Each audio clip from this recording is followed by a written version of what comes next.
आता आहे पॅरिसच्या या ऑलिम्पिकच्या शूटिंग रेंजच्या बाहेर. या शूटिंग रेंजमध्ये थोड्याच वेळात महाराष्ट्राचा स्वप्नील कुसाळे जो आहे हा 50 मीटर रायफल 3 पोझिशनमध्ये फायनलमध्ये सहभागी होणार आहे. अवघ्या महाराष्ट्रासाठी ही ऐतिहासिक गोष्ट अशासाठी असणार आहे कारण ऑलिम्पिकच्या इतिहासामध्ये आजवर महाराष्ट्राचा खेळाडू फायनलमध्ये खेळण्याची ही पहिलीच वेळ आहे.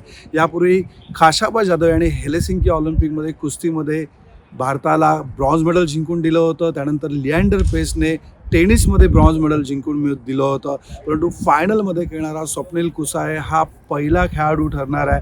आज जर सगळी गणितं बरोबर आली तर कदाचित भारताला गोल्ड मेडल मिळवून देणारा स्वप्नील कुसाळे हा पहिला खेळाडू असू शकतो महाराष्ट्रातनं. स्वप्नीलबद्दल सांगायचं झालं तर स्वप्नील हा कोल्हापूरचा आहे आणि जगात लय भारी कोल्हापूरकर हे दाखवण्याची आज त्याला उत्तम संधी आहे.